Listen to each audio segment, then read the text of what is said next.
Okay, let's get started.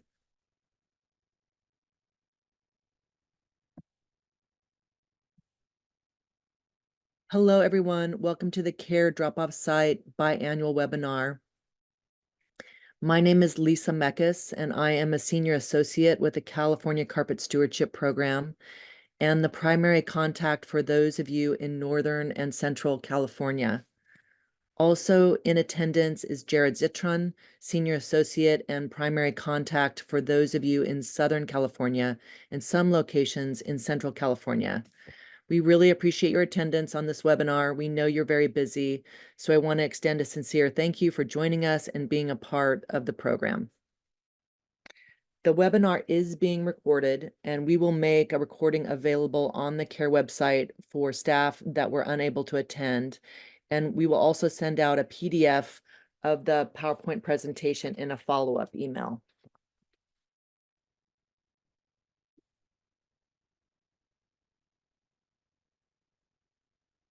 First, I want to acknowledge that we have moved from the GoToMeeting platform to Zoom. So thank you for making your way here.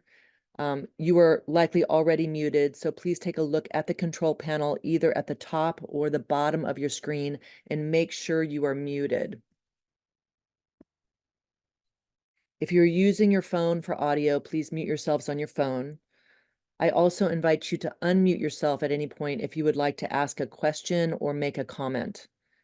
If you prefer to write your questions or comments, there is also a chat tab on the control panel that allows you to ask questions through written text. We will do our best to keep an eye on the chat box. We do track attendance through the participants tracking system. So please also take a look at the participant tab. And if your name is not listed, please write your name and all the names of those in attendance with you in the chat box.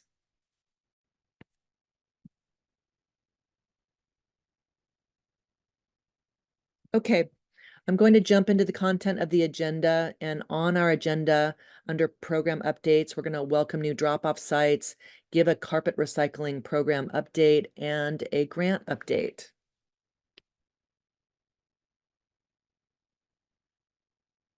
Currently, we have 150 carpet recycling drop-off sites throughout California, serving all 58 counties. We added 18 new drop-off sites in 2023.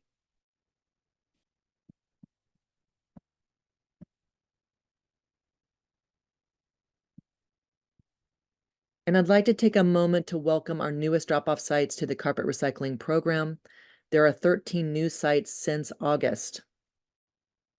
AMS Flooring, Calabasas Landfill, Event Carpet Pros, HM Flooring Group, East Lake Landfill, Hung Alelti Woodford's Community Council, CR Transfer Station in Murph, Healdsburg Transfer Station, Global Materials Recovery Facility, Sonoma Transfer Station, Central Landfill, Sutter Yuba HHW, and Davis Street Waste Management.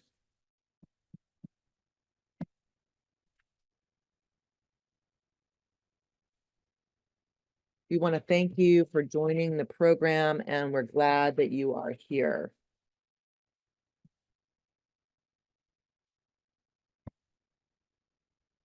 Next up are a few program overview slides. Here is a bar chart showing the number of carpet recycling drop-off sites over time. And you can see we started with 6 sites in 2012 and grown to 150 at the end of 2023. And here we can see the number of container swaps that occurred each year. We had 829 container swaps in 2021, a jump to 1,386 in 2022, and then 1,400 in 2023. Now this chart shows total pounds of carpet collected by CARE drop-off sites by all of you folks. In 2021, we collected 12.5 million pounds. Last year, 17.1 million pounds. And in 2023, we dipped down a little to a level 17 million pounds.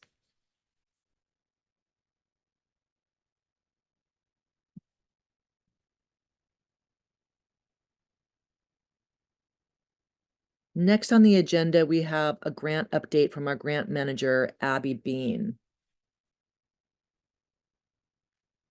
Abby, are you with us? Yes, I'm here. Can you hear me? Yes. Would you like to give us an Okay. update on what's happening in the world of carpet recycling grants? Yes, I would.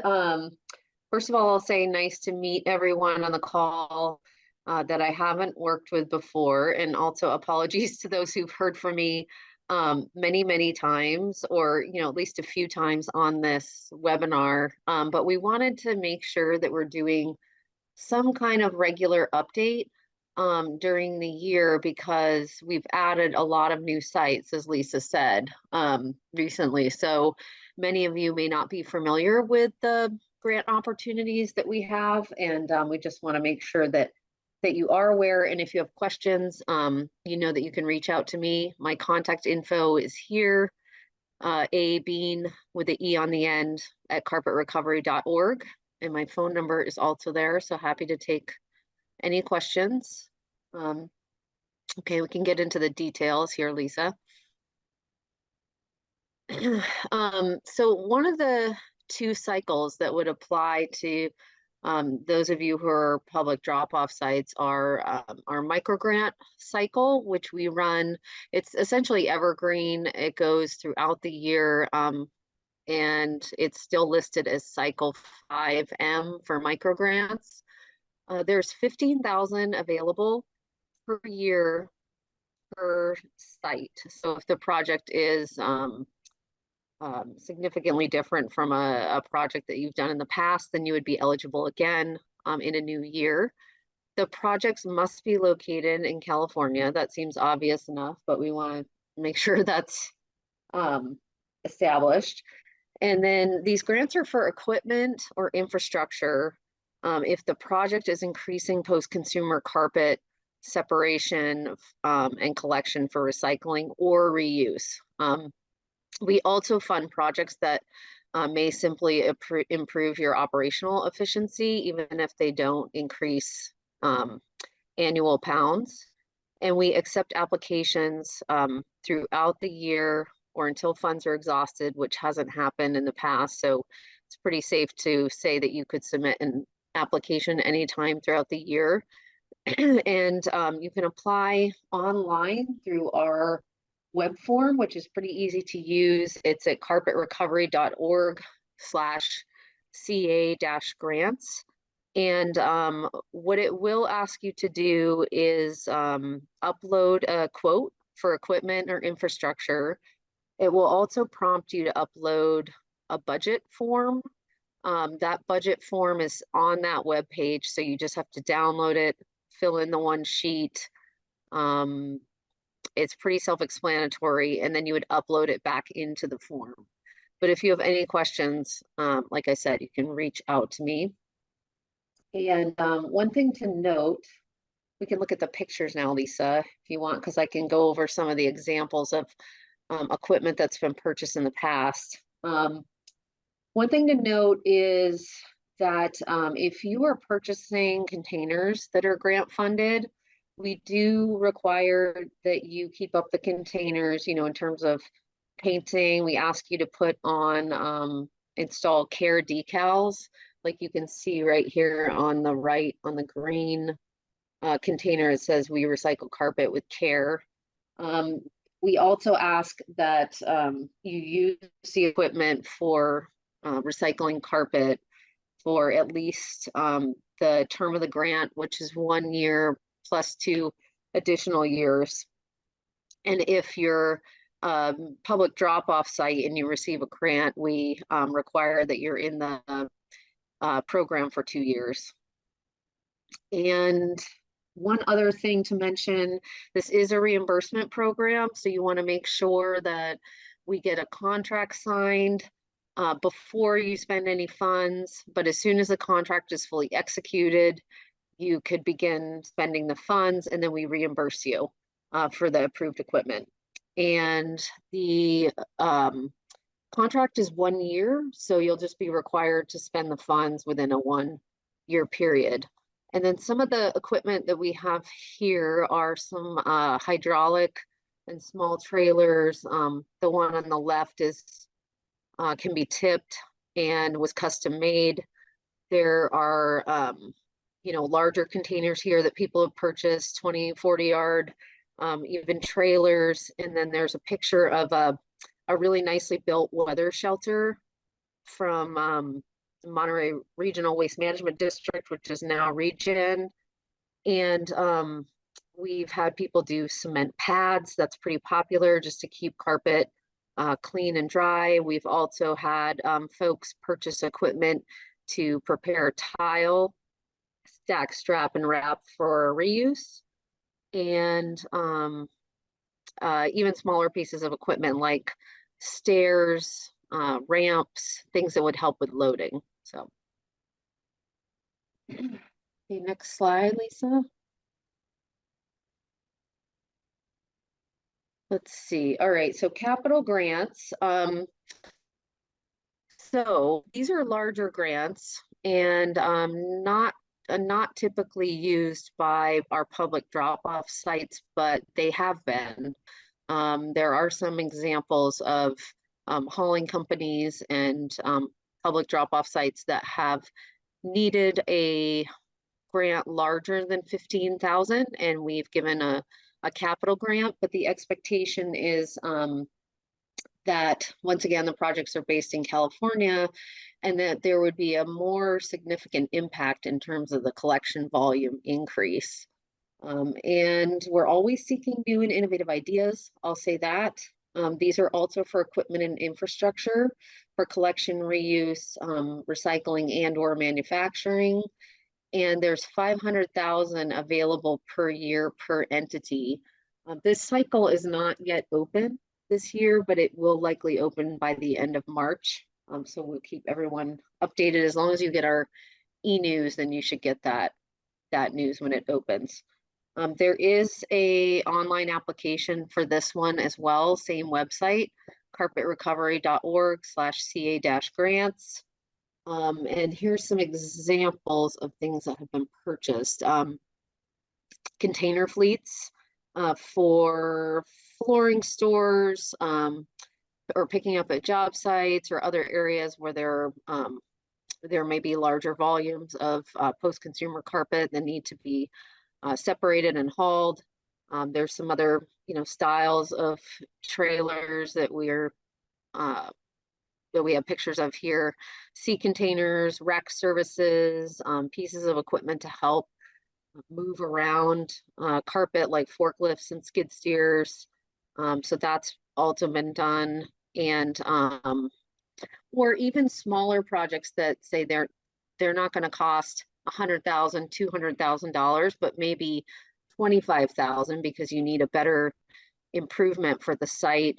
You may need a weather pad, a weather cover, and a container to expand the site. So that's one example of a capital grant that we've awarded for Western Placer. And I think that's all I have on that slide. Oh, just to mention on the capital grants, these are 2-year terms, so you would have 2 years to spend the funding because we expect the project to take a little bit longer. And there also is a performance requirement. So there's an additional document in the contract called the security agreement. So we're requiring folks to hit at least 50% of their target in terms of additional pounds collected because the money is more significant under this cycle. And I think that is all I have in terms of updates, and I'm happy to take any questions if folks have any right now, or if you want to email me, call, text anytime. I can also answer questions as they come up. And Abby, I also want to mention to you and to everyone on the call that later in the webinar, we will open up the mics to talk about what has worked and what has not worked with our grant program. But if you have any questions about the program or clarifying questions for Abby now, please unmute yourself and offer the question.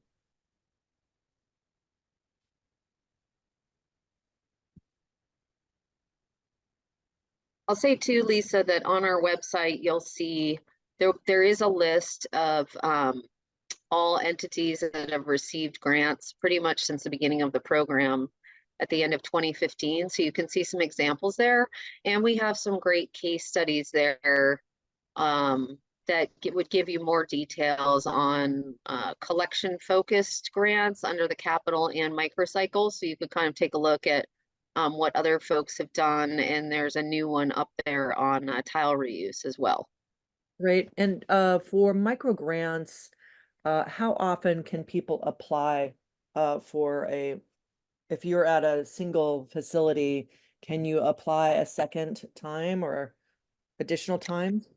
Yes, so once per year per site. So you can apply every year if you have a need. You just want to make sure that the project is significantly different than, say the project that you did a year before, the year before that. We're trying to avoid funding maintenance or ongoing maintenance. We really want to fund um, equipment and infrastructure that's new to the program that would help you kind of in a with a new challenge or in a way that that you haven't approached before. So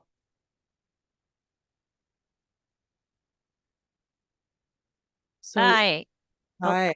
hi, Mary Ann, County of Santa Cruz.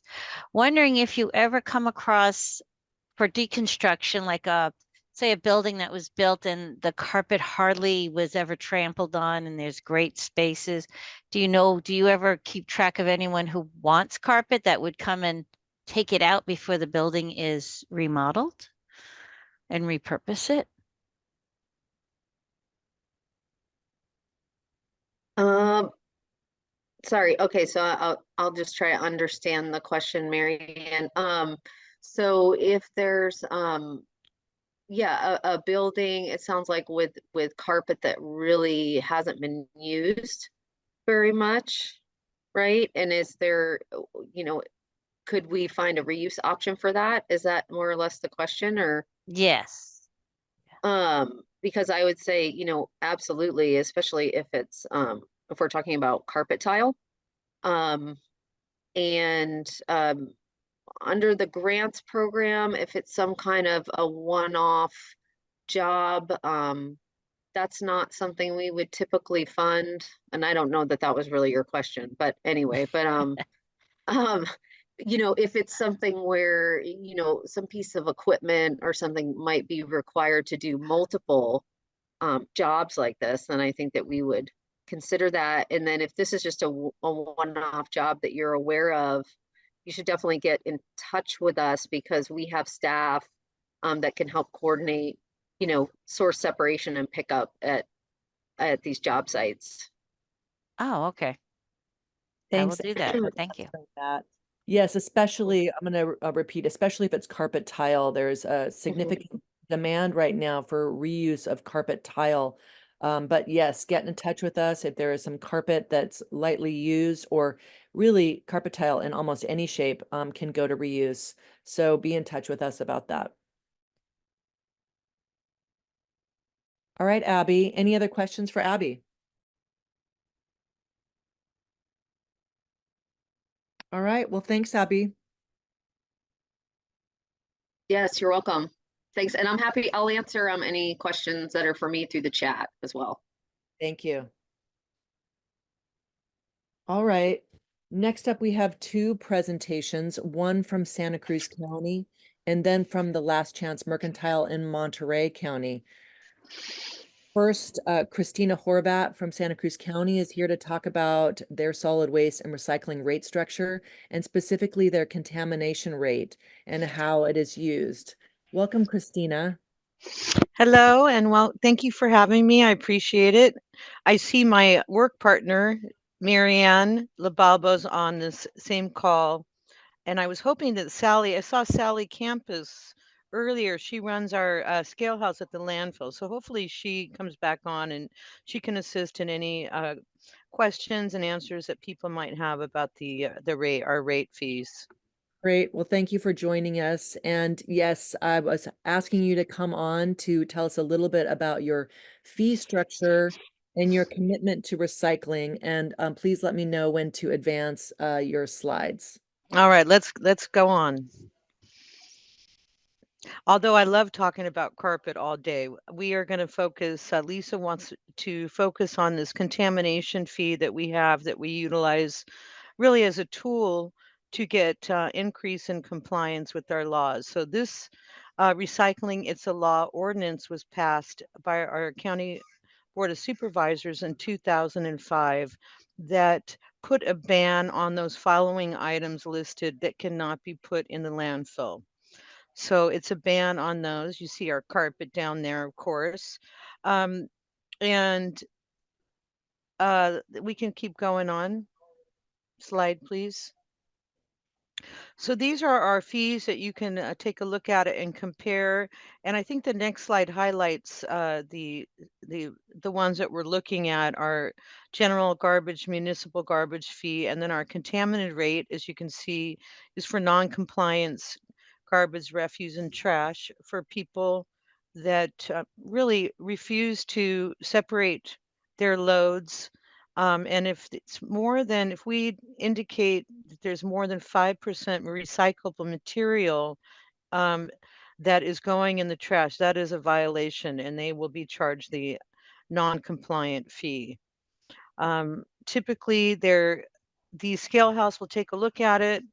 They can't really determine at that point because you know how sneaky people are at the landfill. They hide everything.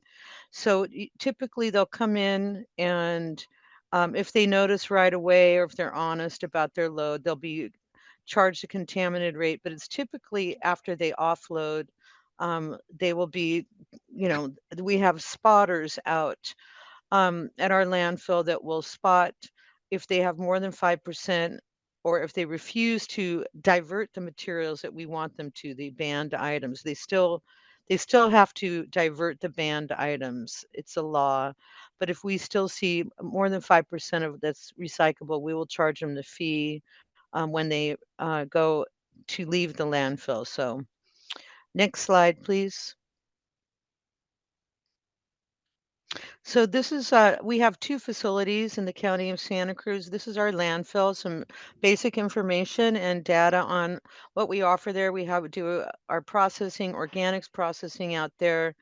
We have our cogen facility and our HHW is also out there. And on this slide shows our diversion guide and our recycle guide, what we recycle and what we divert from the landfill. This landfill is nearing capacity. We filled it up. So we are in the process. We imagine it's going to be about 5 years to 8 years before we have to make this into a transfer station. So we're working on that now and we are going to be making that into two transfer facilities and are considering an organic component of that facility. We also have a transfer station that is located in the Santa Cruz Mountains. Next slide, please. This is our diversion area. I'm highlighting the carpets, of course. It looks a little messy. We try to make them a little nicer, neater in there, but this is our diversion area at the landfill, and we have all those listed materials that they can divert from the landfill. Next slide, please. This is just some basic data of our tons per year, and we also have our recycling is managed by a nonprofit group called Gray Bears. They do our on-site recycling and CRV there. And it just shows you some of our basic information about our diversion and how many people work out there and such. Next slide. So this is just an outline of some of the information I wanted to just kind of review, tell you the story about the contaminated fee. When this law was passed in 2000, this ordinance in 2005, the story is there was an attempt to start implementing and enforcing the law, but it just did not go well. Apparently, it became very controversial. I think that started when we started uh, putting that fee on our hauler, green waste recovery, a few times, and that didn't go over very well. And so then we kind of let it go for a while, and then we started actively pursuing and enforcing it in 2020. And so we estimate that it has increased our overall recycling and diversion rates. We notice that our self-haulers are planning and they're preparing their loads prior to entering the landfill, and we believe it has extended the life of our landfill. Some of the challenges are that we did see a reduction in our overall customer count. In 2020, we had 127,000 customers per year. And then in 2023, a couple of years later, we are down to 98,351. When we started enforcing this in 2020, they all started leaving. Some of these big load people, our drop box people, they started going to the city of Santa Cruz, and they apparently called us and said, "What is going on? We have far too many customers. The line is too long." And we figured out it was the contamination rate. People don't want to pay that rate. So then the city of Santa Cruz started to um, increase their monitoring of who's coming into their landfill, and they have to provide a driver's license now, and they do a 28% surcharge if you're not in the city limits. So people left our landfill. We think some are coming back. For one, Carpet King left because they decided they do not want to pay the fee. They do not want to separate their materials, and they went somewhere else. Um, Also, what changed in those years is we used to have, prior to COVID, we used to have a nonprofit group of persons with special needs that helped sort for us, and that stopped. That that program stopped once COVID hit. So that has changed. The fact that we've lost some customers because we're not sorting for them. They have to sort themselves. Many customers choose to pay the contaminated rate because they do not want to sort their materials. So in June of 2000, I'm just going to let you know how many contaminated fees we are actually doing. So in the month of June in 2022, we had 9,000 customers in June. 81 of them were given a contaminated rate.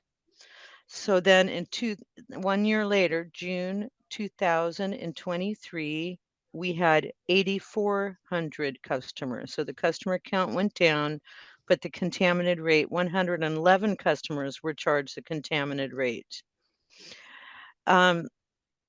So, and some of the challenges are, it's sort of hard to enforce it because the 5% is sort of hard to determine for some people. And I've been out, I do spotting, which is we go to the people that go, and when you offload, they'll tell you to divert, take your tires there, take your carpet there.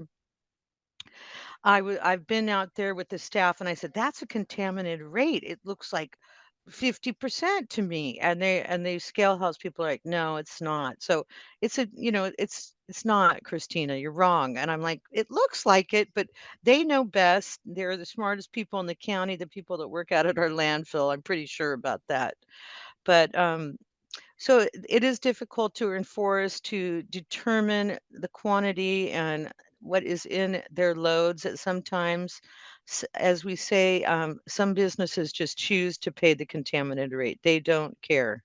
They just don't care. We could charge them 5 times and they'll pay it. And then we also notice that some people are leaving to avoid the contamination rate. Our best practices are placing the spotters. I think that's really helped us throughout the years, making sure that we get all those banned materials out of our landfill.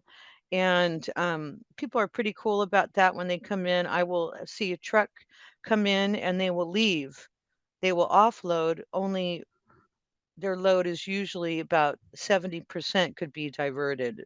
So they will offload their trash and then they will go to our diversion areas and our recycling areas and get rid of everything else. And we also do a lot of education. This contamination fee is the number one tool we utilize to get businesses and residents to comply and to separate their loads as needed at this point in waste management. So we are pretty tight with our landfill and our hauler outreach people. And so when they might see a load at the landfill that we might not have caught for the contaminated load, but they will let us know right away, hey, you need to go out and check out this business. They're not doing a good job. So we'll go out and educate the people or the business that we're going to start charging the contaminated rate unless they make these changes. So the education has really helped out. And I forgot to tell you, I do outreach. I do zero waste outreach coordinator. So I'm with Marianne, and I are actually called the Trash Twins in Santa Cruz County because we go out and put our heads in everyone's garbage cans and recycling and have great follow up and try to get everyone to do the right thing. So, this tool that we have of the contaminated rate is very helpful in getting people to comply with separating their materials at our landfill. Christina, Um, do you have a sense of a percent of diversion and how that has increased over the last couple of years? We see on our side, just with carpet, that your volume that you have collected has increased significantly in the last few years. Do you see that in all recyclables? yes, yes, we do. We've been seeing that trend, and I mean, things are going to change in the future with Senate Bill 54, I imagine. But at this point, we have seen an increase in our diversion, and it's helpful with those spotters because you can't just drop stuff off. There's no dumping anymore at our landfill. There is not. We're going to come and inspect your load after you drop it and make you put it back in your truck and take it to the right spot. So you can see in the contaminated um, we've increased our enforcement and we're a lot more clear about our landfill because we're at the verge of filling it up. And so we take it a lot more serious and we have more employees now to help make sure people are not throwing those banned items. But we are like, there's no dumping anymore at our landfill. We highly monitor it. So yes, we have seen an increase in our diversion. That's great. I've also heard from folks at your facility that you're seeing customers pack their loads in different ways so that they are prepared when they arrive to unload their recyclables in the recycling area. And then that took a little time for them to learn, but more and more people are realizing that if they pack their loads correctly, their fees are much lower, and that is growing as well. And that's just part of our uh, and behavior change that we work on, Marianne and I. We have a newsletter that we send to every one of our customers. I think it goes to about 70,000 people. Our Zero Waste News, you can take a look at them on the Green Waste Recovery website. They store them all there. They're a great tool for us to talk to our customers and tell them. And take pictures of how to load your truck or your car to come into the landfill. And then like I said, they have a lot of interactions when they come up to our landfill and our transfer station now. And the staff are there. We're right at the tipping area, and we're just getting everyone to do the right thing now. Well, thank you. I want to say that I will include this document from Santa Cruz County in our follow-up email. So if you are interested in following Santa Cruz County's lead at your facility or in your jurisdiction. And then let's see. Does anybody have any questions for Christina?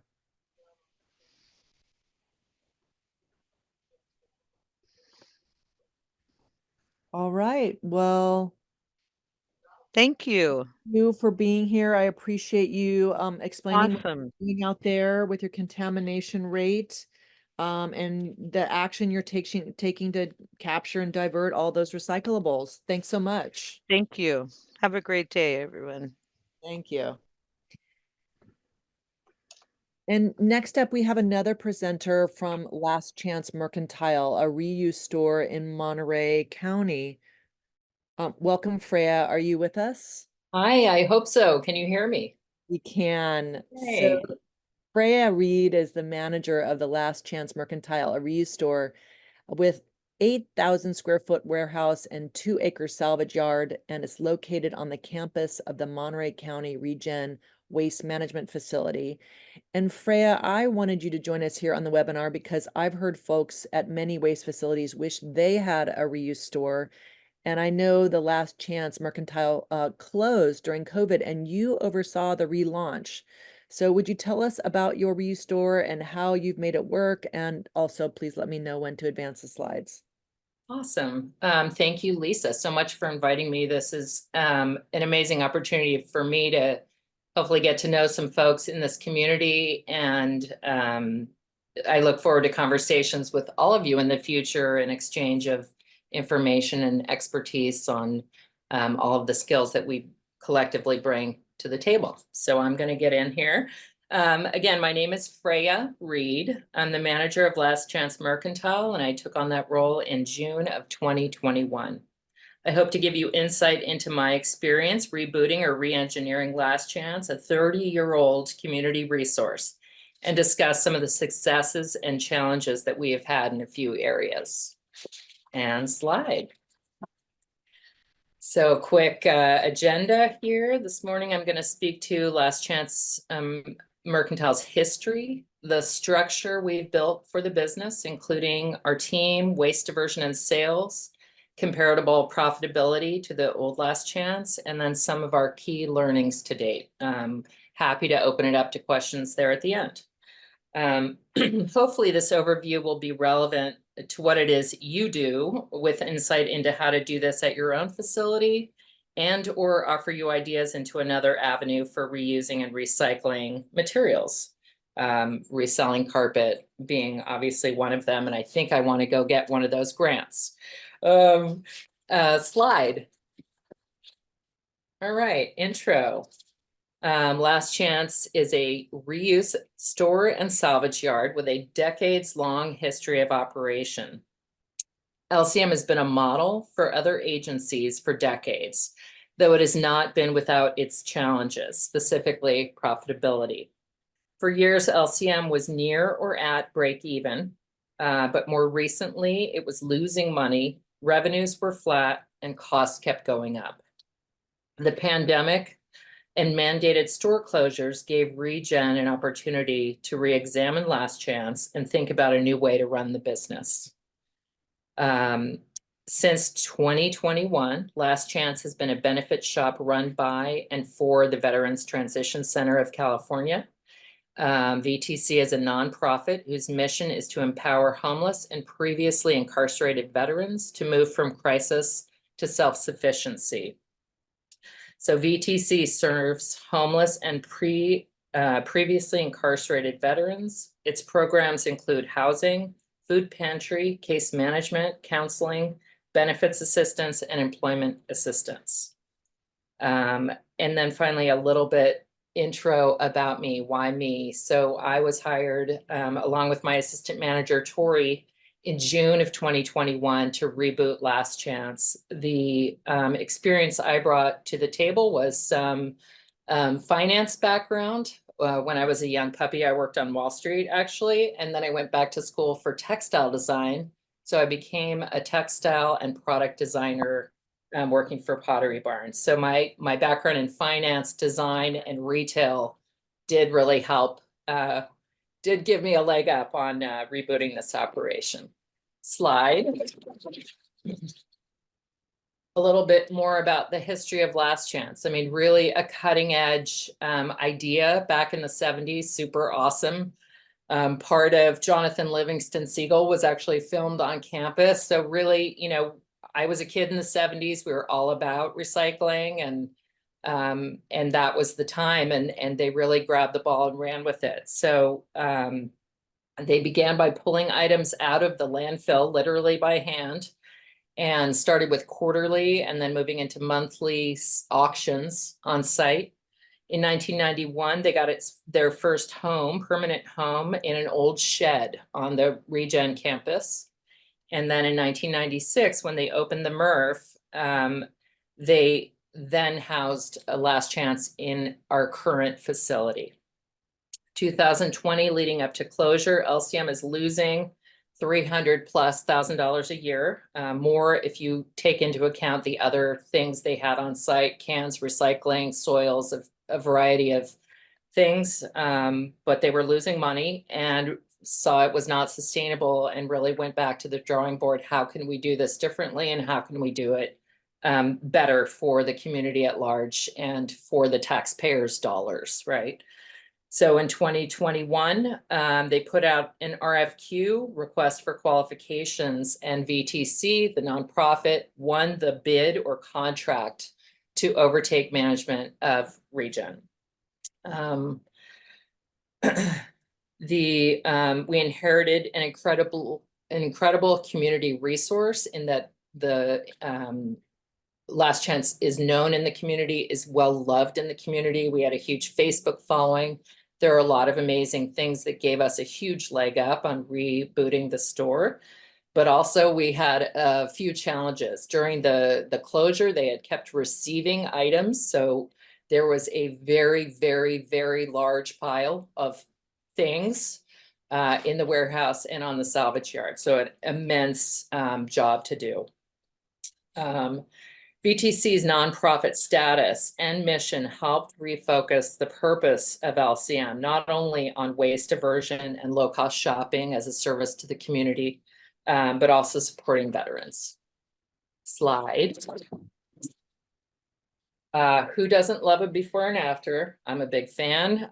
When Regen closed the store, they continued to receive these donations. So myself and assistant manager had 6 weeks from date of our hire to open the store, which was a little bit intense.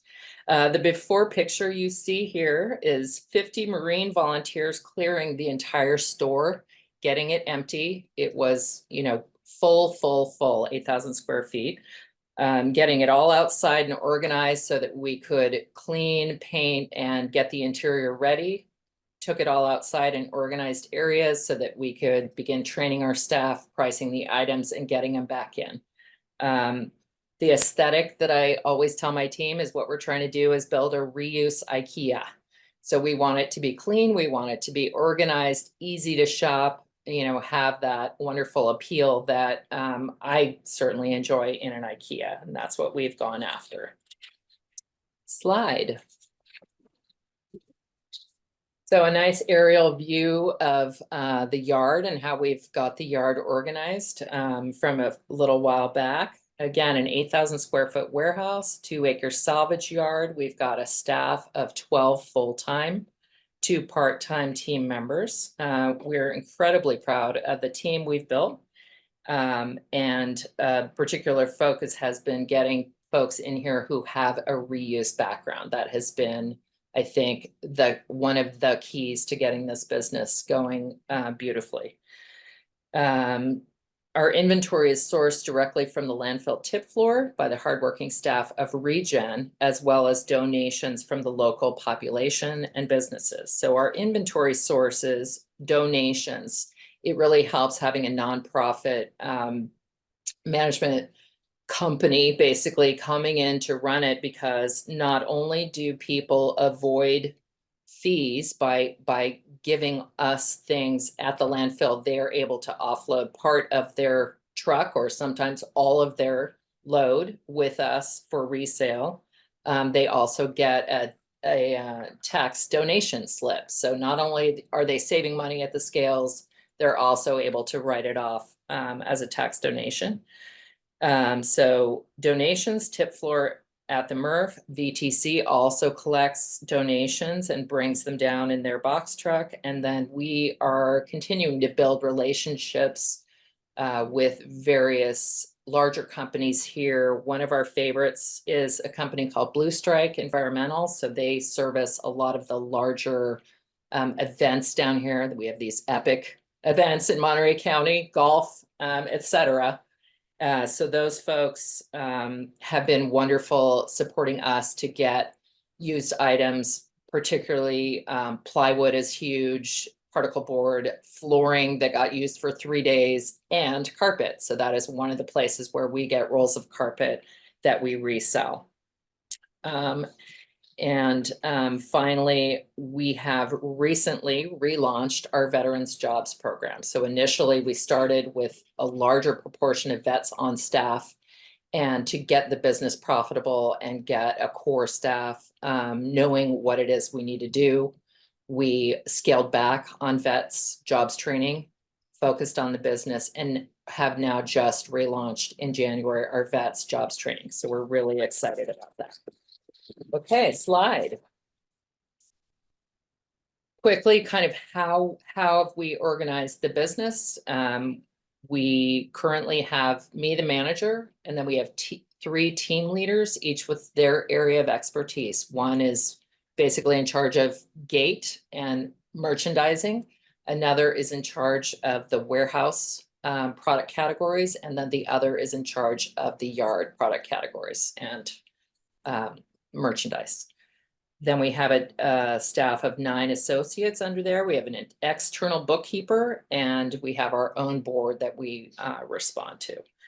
We did grow the team up to 17, but as the team has become more skilled, we've been able to drop that total FTE down to our current 12.5. Hope we can maintain that. We may have to click up a little bit in the spring, but we'll see. But right now that's feeling really great. The biggest cost by far is employee costs. So finding the sweet spot for staffing has been key to building a profitable business. And next slide, please. All right, quarterly performance. So really just wanting to give you guys visibility into how we're doing. Here it is. So quarterly performance, this shows waste diversion and retail sales. For waste diversion, we are able to quantify waste diversion utilizing our inventory system. Our inventory system has 22 categories, 14 in the warehouse, 8 in the yard, and then underneath that, 76 subcategories. So we utilize those subcategories not only to understand how we're doing in terms of sales, how many electronics did we sell, how much furniture, etc., but we use that inventory system to calculate our waste diversion, which we are part of our contract is reporting waste diversion back up to Regen so that they see how we're doing and what we're doing. We researched industry standards for waste diversion, trying to figure out how do we do this? How do we quantify what it is we're selling? And the best way that we were able to come up, the best program we were able to come up with is basing it off of the inventory and trying to create an inventory that allows us to sort of do small, medium, large sized materials and using averages. So we do our best there. We've recently tweaked it, and we think we're doing pretty well on quantifying waste. Sales shows great progress and trends. We're super proud of how we're doing, improving every quarter. The only down quarter was last winter, which, as you can imagine, a 2-acre salvage yard in the middle of the torrential downpour of last winter was pretty brutal. We think we lost about 25% of our inventory on the yard throughout the winter, and then 14 tents. So we continue to try to build out our infrastructure to support and maintain the inventory that we have so that we can sell it to the public instead of having to throw it into the landfill, which makes us all sad. Okay, slide. All right, lessons learned. So hindsighting for me, I'm 3 years plus into this role. what have we learned? What was important to us? Go forward, wish I knew it then, but also you got to go through it to get it, I suppose. So building our team. So initially we built our team as part of our VTC mission, which was largely staffed by resident veterans from the VTC program. That became very challenging for us, and we did a pivot mid to a year and a half ago. I went to management. I said, I've got to get this business profitable. I need to focus on the core business, and then let's layer the vets jobs program on top once we have it squared away. So there was a kind of a reinvent and a pivot there. We have built what I consider an amazing team, really skilled folks, want to be here, believe in the mission. So that has been huge. And now we are relaunching the vets jobs program. So that one was probably the biggest lesson. Get your core business in a great place before you undertake your mission. Inventory and pricing. Inventory, we initially were way too complex. That was my geek brain wanting all the data. It drove the team insane, and it was too complex and labor intensive. So we were able to streamline the inventory system and tracking, and that has really helped efficiencies for the team. Pricing, we've created kind of a standardized pricing ratio, which is we usually hit 25% of retail, sometimes more, sometimes less. There are certain categories that we differentiate. Art and antiques are different, but in general, that's kind of the bare bones pricing formula that we use.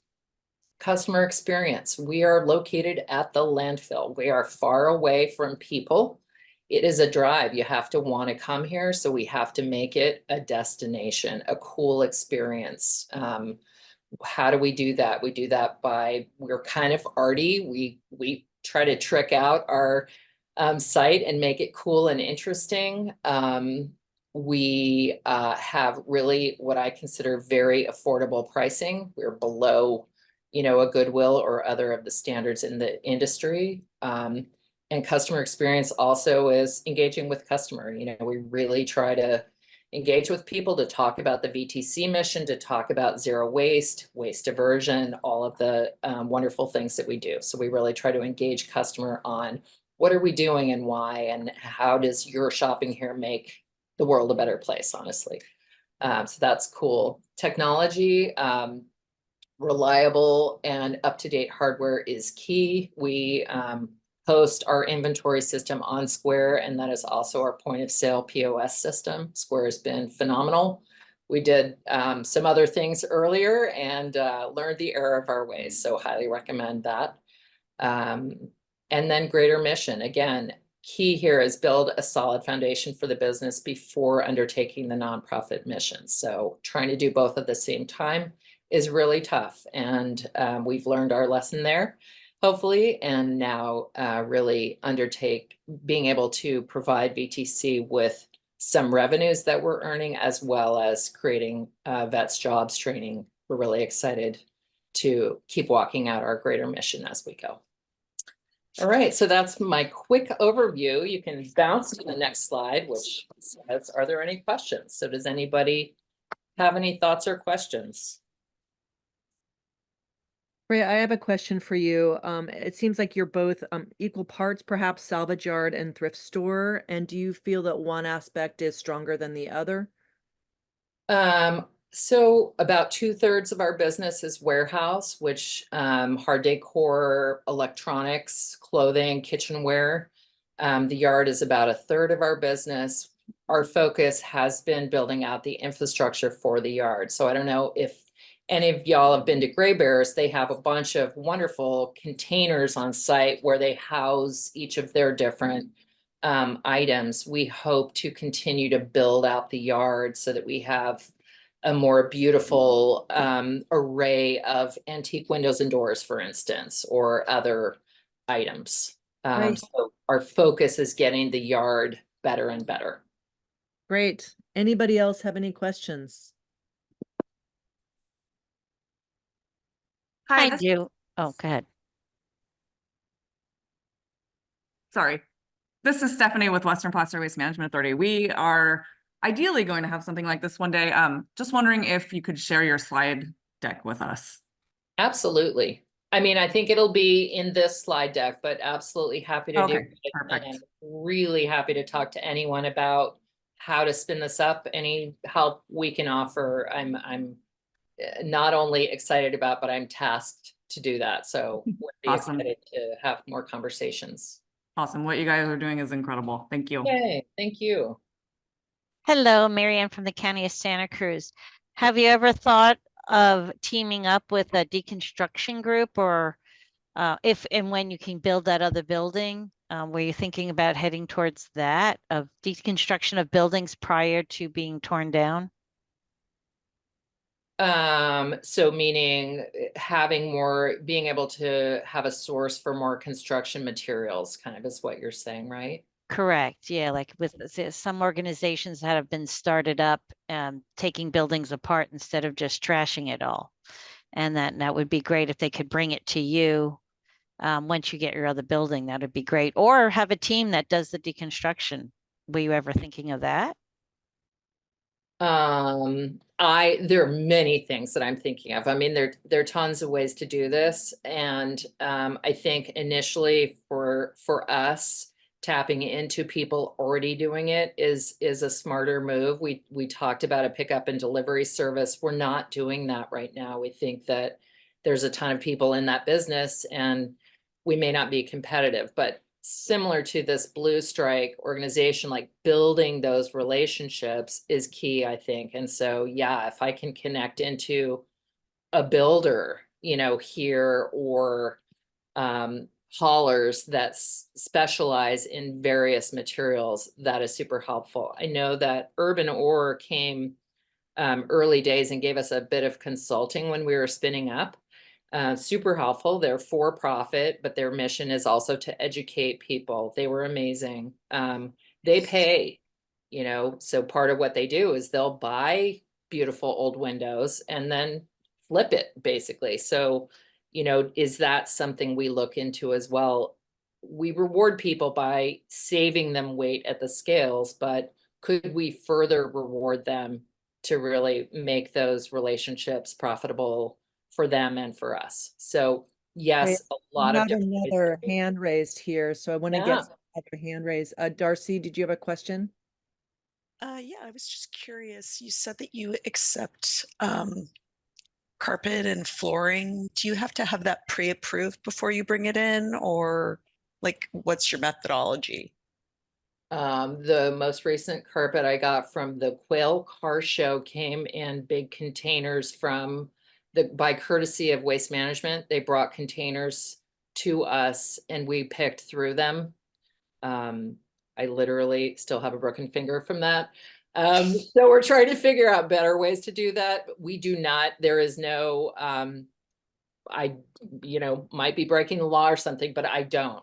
So if we get things we think we can sell and keep them out of the landfill, we do our best. Obviously, there are certain constraints, things with refrigerants, baby safety equipment. There are things we will not sell.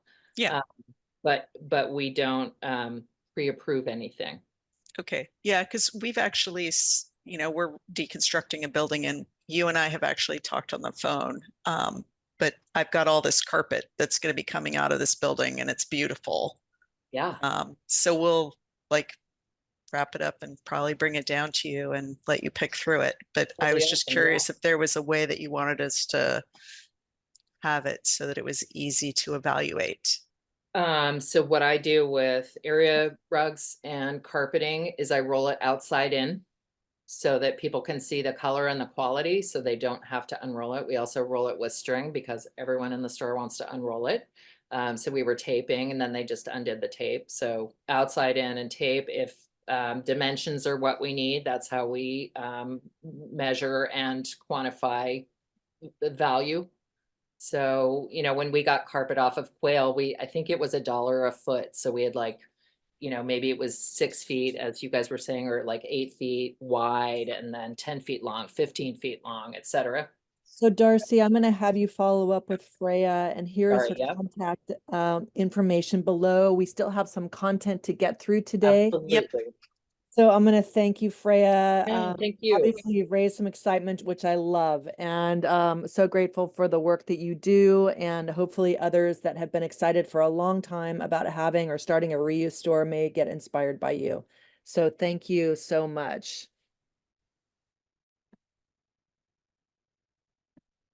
All right, up next we have a few recycling reminders.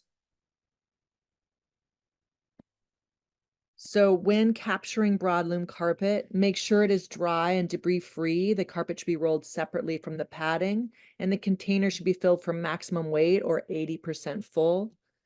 Carpet tile should be palletized, stacked, wrapped, and strapped, sorted first by backing type and then by face fiber. The pallet should be no higher than 4 feet, and please do not stack pallets of carpet on tile on top of one another in the container. And tile reuse is booming. So, as we're hearing, people have tile to reuse, and there are many outlets for especially tile reuse. So please capture tile so that we can use it again. And if you have a customer who's interested in capturing a carpet tile for reuse or recycling and you have questions, just reach out to us, call us, and we can help with the details. And of course, we all know it is the rainy season, so please remember that water is the #1 contaminant for carpet recycling. Please do not put any wet or damp carpet in the recycling container. Wet or damp carpet must go to landfill. And up next, we have feedback and best practices, and I want to start with some acknowledgements, and then we'll make time to open the mic so that you can weigh in on our grant program. So we always like to take a moment to acknowledge the work that all of you do, the organizing, the heavy lifting, the problem solving that eventually turns old carpet that could really easily become garbage into new products with new purpose. So to all of you out there, thank you. And thank you for growing your programs. And thank you for the tons of carpet that you've captured. And at a most basic level, thank you for making room at your facilities and stores so that carpet can be recycled. And then now I also want to thank the 6 high volume sites of 2023. These sites have collected a lot of carpet, and I want to give a special shout out to Hayward Transfer Station for collecting over 1 million pounds, and Contra Costa Weight Services, also almost 1 million pounds. Buena Vista Landfill, with their contamination rate, has collected over 500,000 pounds last year. Buena Vista Sanitary Landfill, almost 1 million pounds. Servewell Disposal and Recycling, 800,000 pounds, and Central Floor Supply at 500,000 pounds. So we really appreciate your innovation, your heavy lifting, and commitment.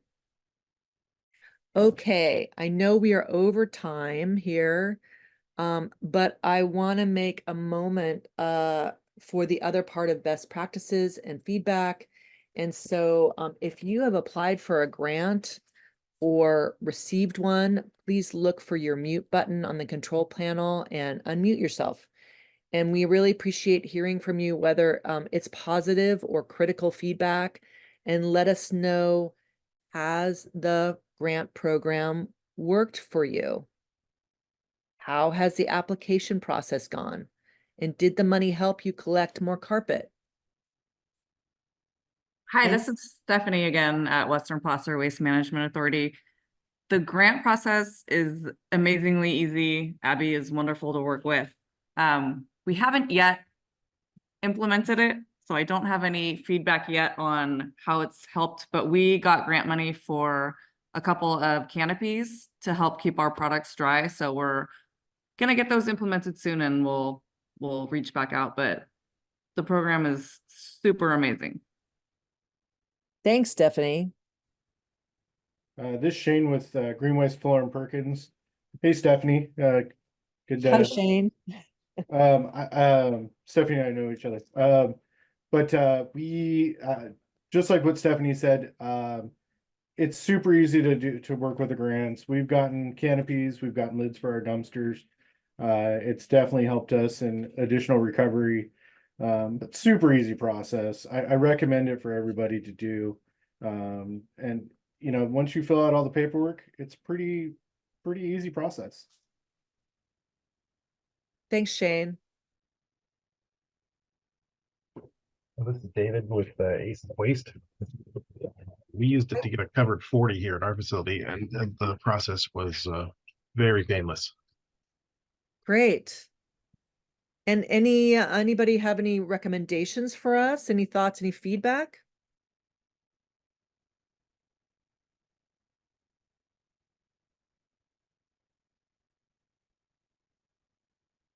Or anybody else want to contribute to the conversation on grants? Abby, do you have any specific questions that you would like to know?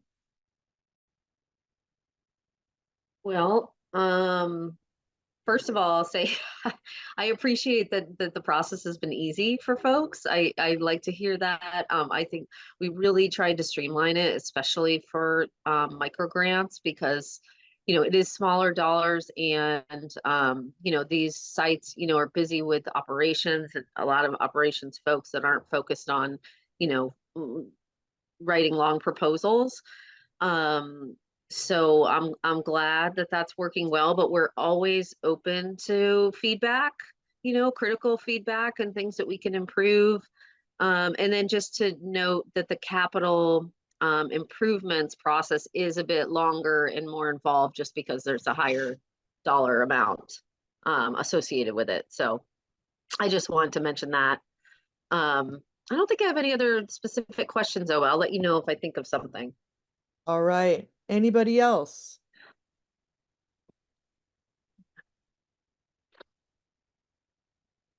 Okay, well, I'll just say that I've really seen a lot of facilities both apply mostly for the micro grants, but also the capital grants, and really seen them do great things with it, whether it's getting one container or a fleet of containers, a weather cover, concrete pad.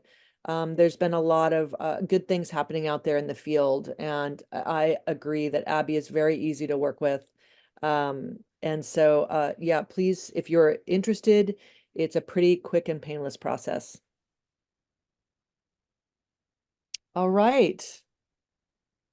Does anyone have any other questions or comments?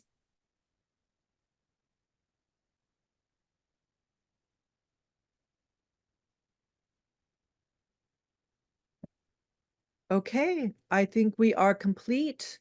Thank you. Thank you for attending the webinar. We have moved to the biannual schedule, so our next webinar will be in July. But thanks for participating, and thanks for all the great questions and the great presentations. Have a great afternoon. Thank you. Thanks, Lisa. Thanks, everyone. Have a good one. Thank you, Lisa. Bye.